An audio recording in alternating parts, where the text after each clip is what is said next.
Ko'z tegmasin, vaqtida tayyorlab berdingiz. Ha, bu yoq shashlik ekanda. Ha, xudo xolasa. Assalomu alaykum. Va alaykum assalom. O'g'ilchami deyman? Yo'q, shogirdim. Yonimizdagi domda turadi.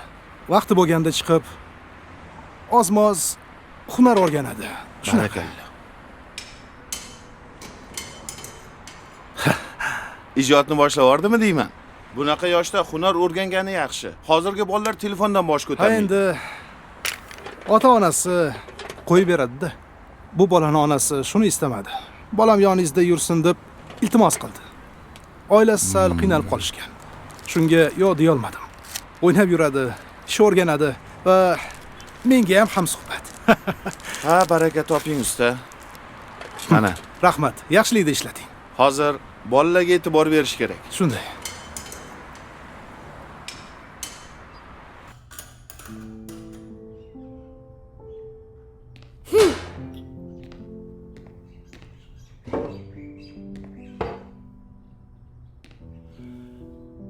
Ne'matjon, bolam, nima bo'ldi? Qo'lingdagi nima u? Yurakmi? Kimga bu? Oyimga. Oyimga? Ha, kecha dadam yana ichib keldilar.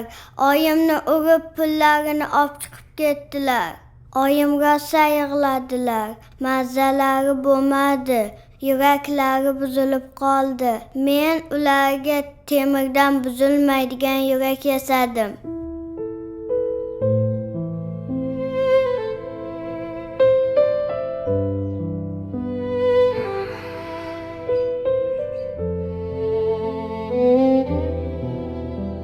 Qara bolam. Onajoningga jon kuydirishing, dardiga malham bo'lishing ajoyib ish. Barakalla. Ammo yurak degani temirdan qilingani bilan buzilmaydigan, og'rimaydigan bo'lib qolmaydi-da.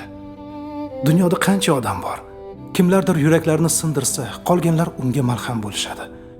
Boshqalar bir-birlarini yuraklarini bilmay sindirishadi. Yurak sinadi, og'riydi, charchiydi, buziladi. Yurak tuzaladi, yashniydi, shifo topadi. Mana masalan sen.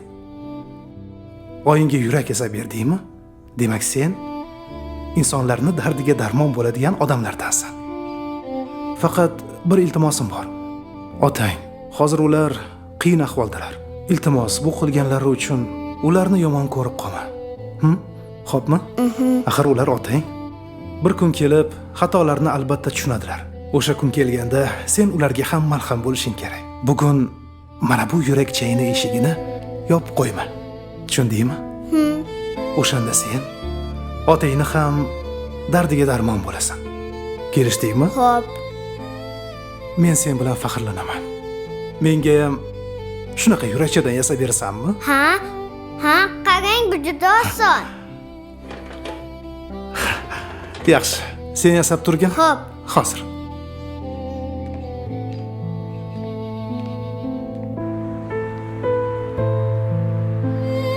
Assalomu alaykum. Sanjarbek, yaxshimisiz?